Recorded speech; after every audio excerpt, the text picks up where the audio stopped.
December 12, 2024. The Federal Reserve just made a decision that could trigger the largest wealth transfer in modern history. While most people were focused on interest rate cuts, something far more significant happened behind closed doors. Central banks worldwide have been quietly accumulating massive amounts of gold at levels not seen in over 5 decades. Germany recently moved hundreds of tons out of New York vaults. China continues dumping used treasury bonds while stockpiling precious metals. And the mathematics behind what's coming next will shock you. Here's what nobody is discussing. The global financial system is approaching a mathematical breaking point that has occurred repeatedly throughout history. Every time this pattern completes, those who see it coming protect their wealth. Those who don't get completely wiped out. By the end of this investigation, you will understand why serious financial institutions are now modeling scenarios where gold reaches $10,000 per ounce. This isn't speculation. This is pattern recognition based on historical precedent. I'm not a financial advisor. This isn't financial advice, and I'm not affiliated with anyone mentioned in this analysis. This is purely educational content based on publicly available information and historical patterns. Let me show you something that changes everything about how you view money. There's a 4-stage cycle that has played out across every major monetary system in recorded history. Once you recognize this pattern, you cannot unsee it. And right now, we are deep into Stage 3. Stage 1 begins with foundation and trust. A currency system emerges backed by something tangible. Gold, silver, real assets that people can touch and verify. Governments operate within natural constraints because their money supply is limited by physical reality. Citizens trust the system because the backing is genuine. Trade flourishes. Economies grow. Everything appears stable and sustainable. Stage 2 introduces expansion and the beginning of debasement. Constraints become inconvenient. Wars require funding. Social programs demand resources. Infrastructure projects need financing, so authorities begin altering the system. They reduce the backing gradually. They create new money through policy rather than production. This stage feels like prosperity because spending increases while consequences remain hidden. The illusion of wealth without corresponding value creation takes hold. Stage 3 brings crisis and loss of control. The illusion starts cracking. Inflation emerges. Foreign creditors grow nervous about holding the currency. Governments respond with more of what created the problem in the first place. More money creation, more borrowing, more spending. The currency gets devalued, often catastrophically. And gold, the asset that has survived every prior collapse, resets to reflect the true scale of monetary destruction. Stage 4 represents the inevitable outcome. Those holding paper wealth get decimated. Those holding real assets survive the transition. The old system collapses or gets fundamentally restructured. A new monetary framework emerges, typically backed by something more substantial than promises. This pattern isn't theoretical speculation. Let me prove it to you with 3 historical examples that demonstrate mathematical precision across different civilizations and time periods. Consider Germany in the 1920s. Before World War I, the German mark was stable and trusted, backed by gold reserves. Germany was an industrial powerhouse with credible monetary institutions. The war destroyed this foundation. Germany financed the conflict through massive borrowing and money creation. By 1918, their money supply had quadrupled from pre-war levels. Then came the Treaty of Versailles, which imposed reparations so enormous they could never realistically be paid. Germany faced an impossible choice: default and face military occupation, or print money to delay the inevitable collapse. They chose printing. By 1921, inflation was accelerating rapidly. Workers received payment twice daily so they could spend their wages before they became worthless. In November 1923, the mark was completely abandoned. A loaf of bread that cost a reasonable amount in January required wheelbarrows of currency by year-end. The exchange rate became meaningless. But here's the crucial point. Those who held physical gold preserved their purchasing power throughout the entire collapse. Gold didn't rise in value. The currency simply revealed its true worthlessness. Now examine what happened in the United States during the 1930s. After World War I, America emerged as the world's largest creditor nation. The dollar was backed by gold at a fixed rate. The system functioned because the backing was genuine and verifiable. Then came the Great Depression and massive government spending programs. In 1933, Franklin Roosevelt signed an executive order that confiscated gold from American citizens overnight. The official exchange rate was immediately devalued by approximately 70%. Citizens who trusted the system lost their savings. Those who somehow maintained gold holdings preserved their wealth. But this pattern extends even further back through history. Ancient Rome provides perhaps the clearest example of monetary debasement destroying an empire. The Roman denarius started containing 95% pure silver under Augustus. This coin was trusted across the known world. Roman soldiers accepted payment in denarii. International trade was conducted using these coins because everyone recognized their intrinsic value. Expansion required financing. Rome's military campaigns and growing bureaucracy demanded increasing amounts of currency. But silver production couldn't match the pace of spending requirements. So successive emperors began reducing the silver content gradually. Nero reduced it to 90%. Future emperors continued the debasement. By the 3rd century, the denarius contained less than 5% silver. Trust evaporated. Merchants refused to accept coins at face value. Prices skyrocketed throughout the empire. The economy fragmented as people returned to barter systems. Soldiers demanded payment in goods or gold rather than worthless coins. Political chaos followed monetary chaos. Between 235 and 284 AD, over 50 emperors ruled Rome, most dying violent deaths. The monetary collapse fed political instability, which accelerated further monetary destruction. When Rome finally collapsed in 476 AD, those holding gold survived the transition. Those trusting debased coins were completely wiped out. 3 different civilizations, 3 separate historical periods, 3 distinct political systems. Yet the pattern remained mathematically consistent. Currency debasement led to economic collapse, which triggered wealth transfer from paper holders to those owning real assets. Now here's what should terrify every thinking person about our current situation.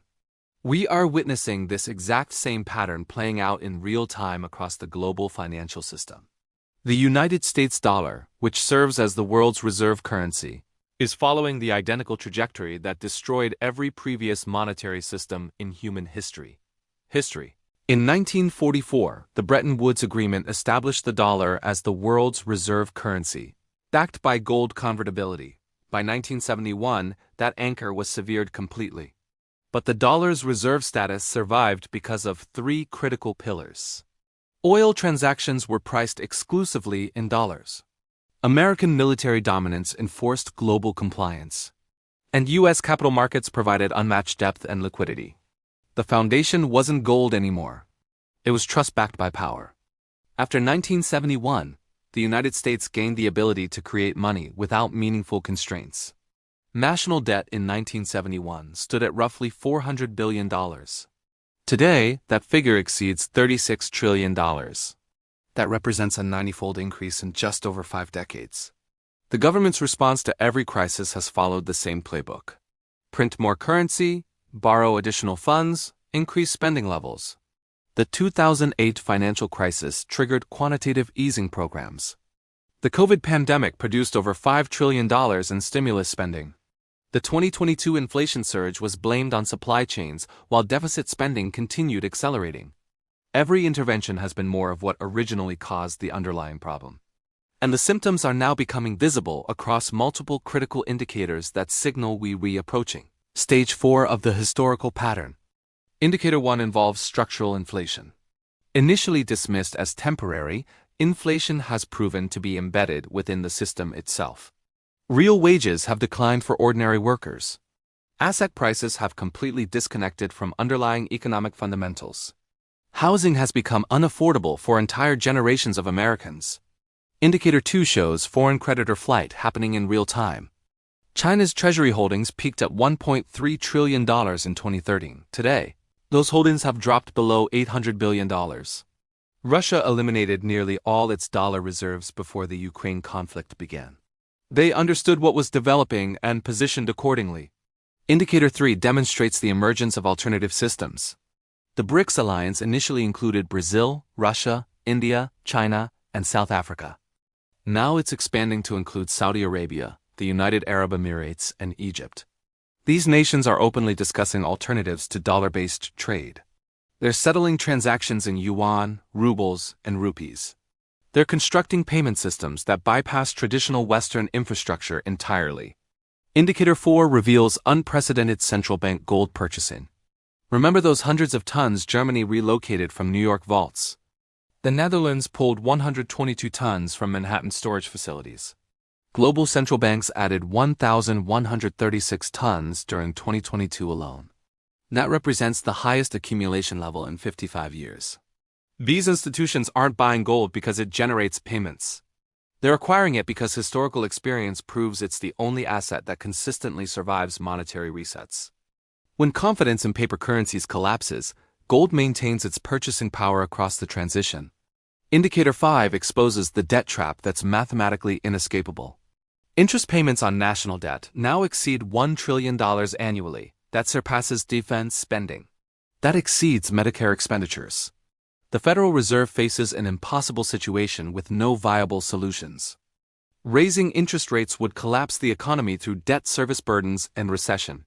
Lowering rates would reignite inflation while encouraging additional borrowing. Meanwhile, government spending continues expanding regardless of economic conditions. Deficit spending exceeded $1.7 trillion in fiscal 2023. There exists no political willingness to reduce expenditures meaningfully. There's no ability to increase tax revenues sufficiently to matter. The only remaining option involves creating additional currency electronically, and that accelerates the progression towards stage 4 of the historical pattern. Here's the calculation that reveals why gold must reset dramatically higher. If the United States attempted to back its currency with the 8,133 tons of gold reserves, supposedly held at current market prices, it could support less than 2% of the existing money supply. To achieve even 40% gold backing, which represented the historical standard before 1971, gold would require pricing above $10,000 per ounce. That's not speculation or wishful thinking. That's basic arithmetic using publicly available government data. Central banks understand this mathematical reality perfectly.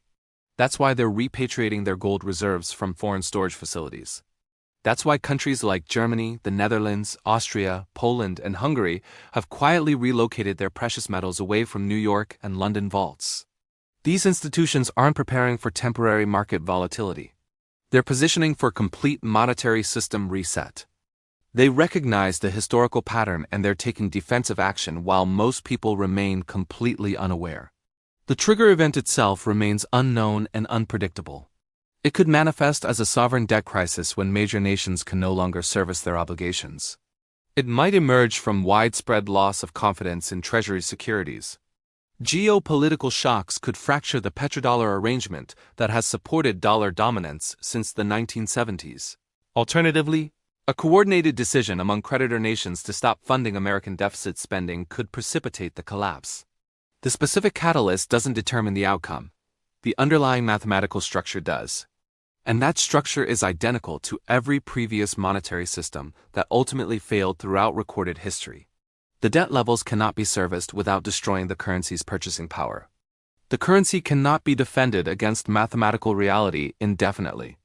The only possible resolution involves complete reset of the monetary framework. This analysis describes observable facts rather than making predictions about timing or specific events. The pattern is completing whether we acknowledge it or not. Central banks have already revealed their strategy through actions rather than words. They're accumulating gold, relocating reserves, and diversifying away from dollar-denominated assets. The mathematical inevitability of currency reset isn't a matter of opinion. It's historical precedent repeating with mathematical precision. Those who recognize the pattern and position accordingly will preserve their wealth through the transition. Those who trust that this time is different will discover that mathematics doesn't care about exceptionalism. The choice is yours, but the window for preparation is closing rapidly.